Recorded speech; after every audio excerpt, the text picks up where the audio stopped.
Добрый Hello, I welcome all of you who has joined us. Media Center Ukraine in Ukraine Forum is going on with its work, and now we will be speaking about the fuel market of Ukraine, about its dynamics and what we should wait for. How will the fuel story develop in Ukraine? Today we have Sergei Kuyun, the director of Consulting Group A95. So Sergei, just recently we could see the announcement of the Minister of Infrastructure to the Parliament that there has been the law draft introduced which will bring back the excise duty for fuel. Yesterday the MPs did not adopt this law draft. What should we expect for? Will the excise and VAT come back, and how it can impact the retail price for fuel? First of all, we need to understand that the fuel taxes all over the world are a really powerful source for the budget allocations, and there are some of the target programs to support the road infrastructure, the development of municipal transport with the help of the fuel taxes, and so on. So of course it's not a secret for anyone that Ukraine now and its finances is in a very tough situation, so the issues of coming back for the fuel taxes was just a matter of time. I will remind you that in the end of March they have been cancelled. That really helped the consumers because the prices were then lower for 10-12 hryvnia, and this tax component was not in the price during all these times. But as we say, there is always an end to everything good. So now we have to take very pragmatic decisions, because everybody understands that whoever has transport is now the layer of the society which is more capable to pay. The people who are spending some time for the cars, and fuel is not the biggest provision to spend. We could see how many European plates of the cars were taken for billions of euro and dollars which were spent for new cars. So in fact this is the tax for the richness, for the luxury. If you have the car, you have to pay. That's what's happening all over the world, especially in Europe, where the citizens are actively not using transport, getting rid of transport. And in the bigger cities, it is hard to get the city because of the really expensive parking lots and huge expenses for fuel, for the maintenance of the car, for its repairment. So that is why these taxes coming back is just a necessity for the budget. We need to understand that. I can see that this understanding exists among the consumers and the ones who work at this market. So the only point, using such an opportunity, I'd like to say that we need to review the principle of taxation of fuel products and oil products to make it more adjusted to the current reality. That is what's the fuel market now. Before the war, for so many years, we had a very weird system of taxation for fuel, when the differences in taxes for different types of fuel was times and times different. For instance, the fuel, the petroleum had the 4 times higher tax than the excise for the liquefied gas. So just can imagine the person has 2 Lanuses, one with gas, one with petroleum. So the one who can take 4 armored vests, and from the taxes who uses gas, you can buy only 1 armored vest. Where is justice, and why is such a big difference? Both vehicles are using the roads, and we need to maintain them as well. Both vehicles are using the oil-processed products. The liquefied gas is not some flower pollen. Those are just usual carbons. Yes, they're a bit more environmentally friendly, but still the properties are the same as the petroleum has. So in the same way, we can see the excises for diesel. The tax was 2 times lower than the petroleum, though this fuel is really very popular, and it is the most polluting. So the tax in Europe for diesel is higher than the petroleum ones, or the equal one. So we don't understand why it is like that. Moreover, the industry is using diesel fuel, which is a priori more capable to pay as a consumer than the private users. So I consider that in our current reality, the proposal of the Cabinet of Ministers about the unified excise went from any type of fuel from 1 liter, whether it is diesel, petroleum or liquefied LNG, you're paying the same tax, which is about 4 hryvnia per liter.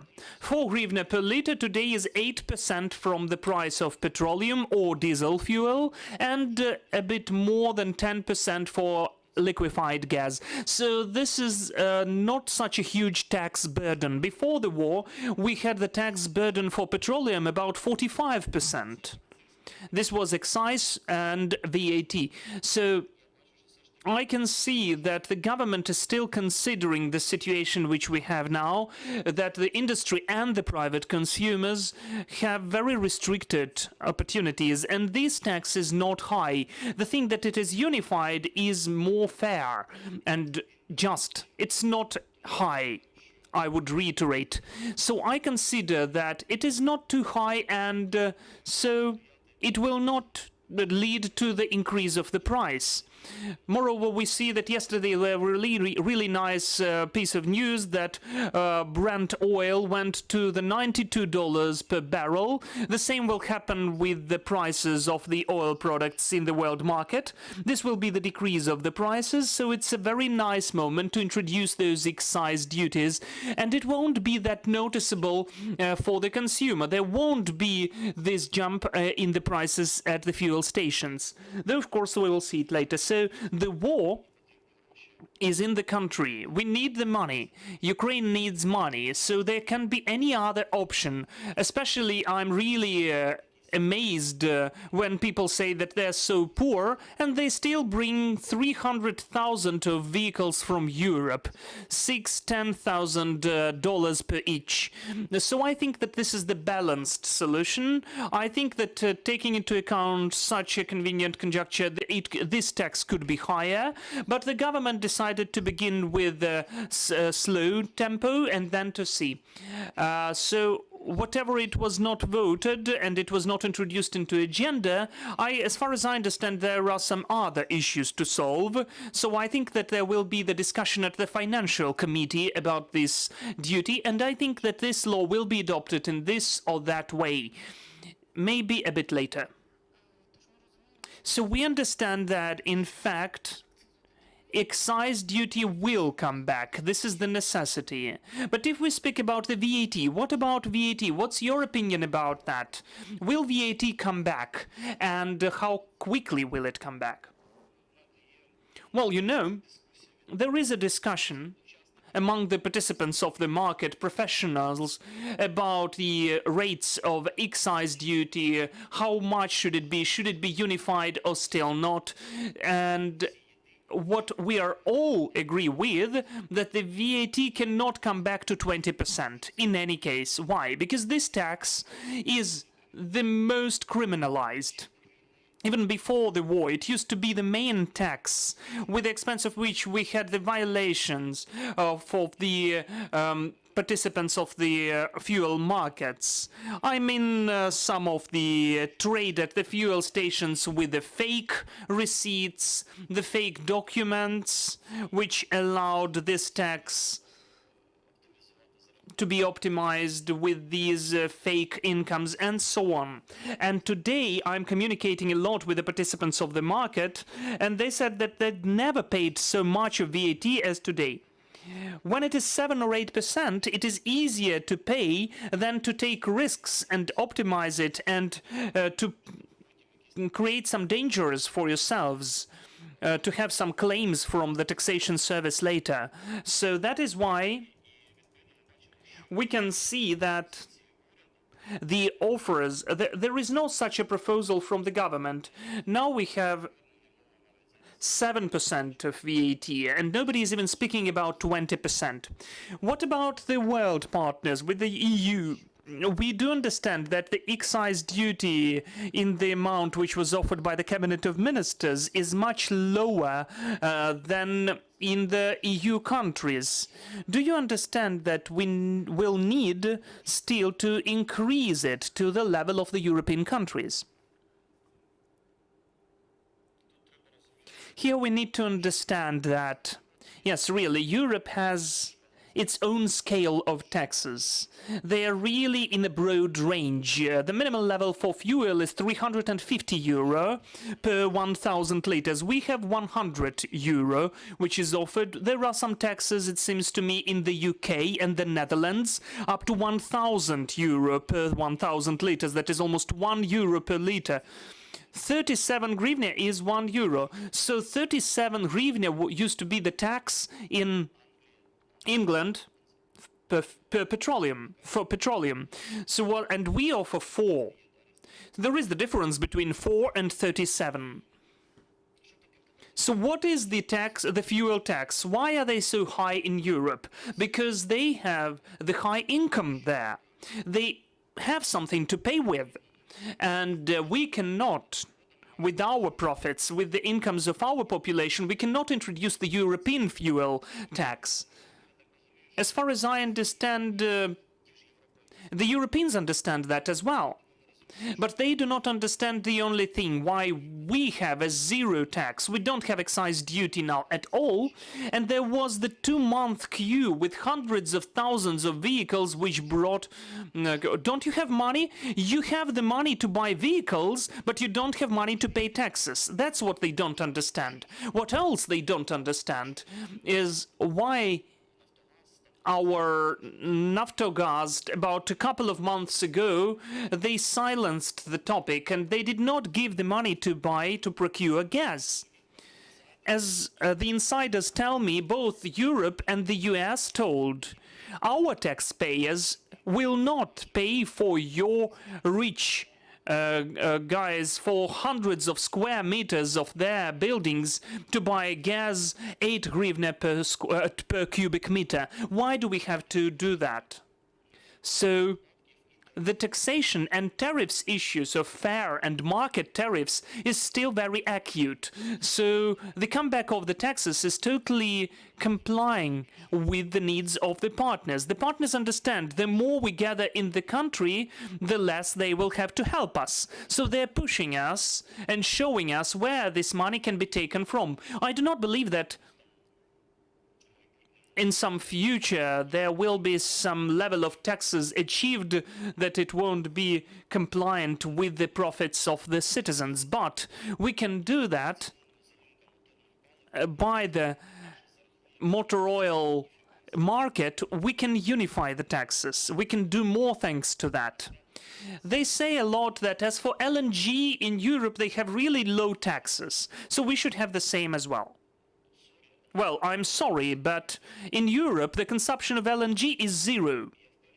And I'm sure that if it was 30% from the basket of motor oils as we have it, there wouldn't be low tax there.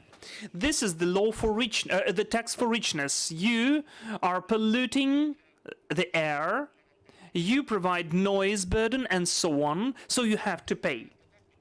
They don't have this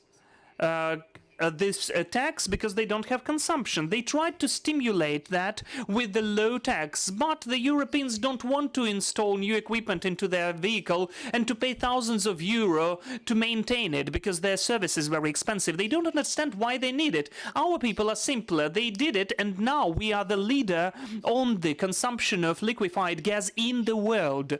Because as for the part for the liquefied gas in the world, we are country number 1 in the world. 30% in the basket of motor oils. No one has that.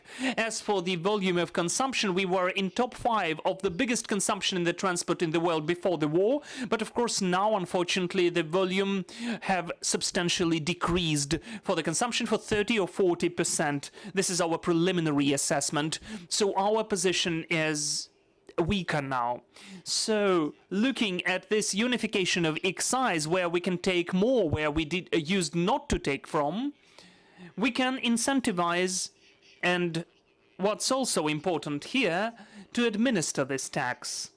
What was happening with the VAT? It's much better with excise tax. The tax employees now know how to work with that because the excise duty is paid at the customs, at the production places. This is the very limited place of points. But VAT is thousands of fuel stations, thousands of mediators. It's hard to find it. Still, this problem is there. We see that we still have illegal production and manufacturing who never used to pay. It used to be a serious problem before. We assessed the losses of the budget for 5 billion per year from the manufacturing of the illegal oil products. As of today, this production, taking into account the deficit, it was a very serious incentive for them. And also the state allowed to sell at the market the fuel of ecological classes of Euro 3 and Euro 4, which they manufactured. It used to be illegal because their fuel was not compliant with the quality allowed. Now it is compliant, so they are semi-legal, I would say. But as for the taxation perspective, no one will pay this excise, I'm sure. So if we're speaking about the liquefied gas again, what's the advantage of it, and why it is such an important source for our budget? Because it cannot be a shadow. It cannot be illegal at some oil depot. This is the more reliable source for consumption. As for petroleum, before the war, it was about 20% of a legal market. And now I think that those factories are working as they used to. The consumption went lower, so their part can be even bigger. So we need to take into account those peculiarities. We cannot just copy what they do in Europe. Either in the tariffs, the excise which they have there, nor in the ratio of excise, because we have the different structure of consumption, but we need money as much as the European countries. What are your forecasts for the fuel retail prices for the short-term perspective? As I already told, we got the news for the oil market. The price for oil decreased substantially. We do hope that this is the long-term trend. That is weird this year at the energy market. We can see the oil decreased. The gas, the natural gas, is beating the records, and it's achieving the records up to 2.5 thousand per 1,000 cubic meters, but the oil is still going down. We do hope this is the long-term trend, so it will push the prices for fuel. It will impact the prices for fuel in Ukraine as well. So far, as for now, even without the recent events, we can see that the potential for the decrease of prices is 3-4 hryvnia per liter.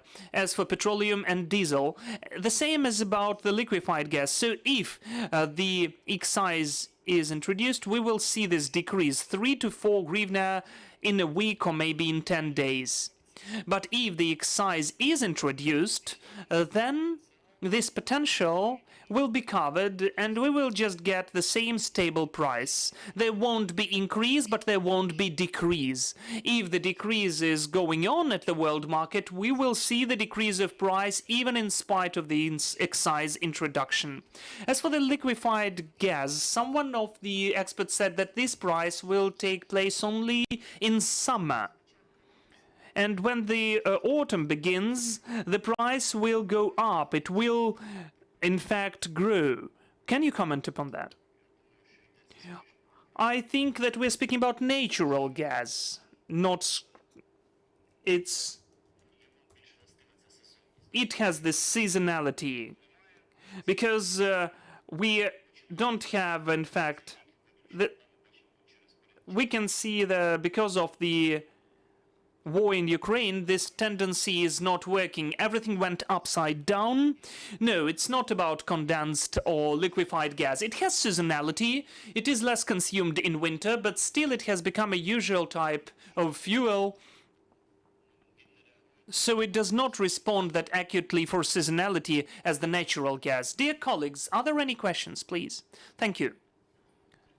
Ukrinform, Vitaly Holod, could you please tell What's the percent of fuel produced in Ukraine?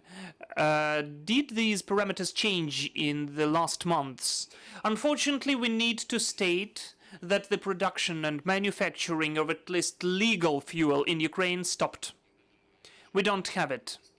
If we speak about diesel fuel and petroleum, the oil refinery in Kremenchuk was damaged. More than 30 missiles because of the 4 or 5 attacks were hitting the refinery. Shablinsky refinery is not working since the beginning of war. It belongs to Naftogaz. So if we speak about the production, it's only illegal at some oil depots or mini oil refineries. So as for import, it is 100%. The legal fuel provides the market for 100% with import. And what really took place during the last 3 months at the fuel market is the first huge economic victory of Ukraine in this war. What am I speaking about? 100% of our delivery and supply sources were ruined. In Russia, in Belarus, the refineries are in rubble, the ports are blocked. But in 3 months, the government, in fact, diversified and reconstructed this market, and now it is for 100% is provided through the western border. So, you know, I was thinking a lot. If Germany were in such situation, or Austria, or Poland, I'm sure that they would just stop, and that's it. Because for them, and for us it was a shock as well, but such a task could not be solved by any country. When you are still stopped and they are destroying not only the manufacturing, the extraction and the import channels, but also more than 25 biggest oil depots. So it seemed to be the end, but in fact, we don't only have the stable supply, but also profit in all of the positions, in diesel fuel, and a bit lower profit in LNG and petroleum. So when the crisis was there, everybody was speaking about that. Now everybody forgot about that, but in fact, this was the real revolution. What we had to do several years ago, and we were speaking about diversification, it took place finally. And what's the most important, that they have created the system which ensures us from any further acute crisis at this market. What am I speaking about?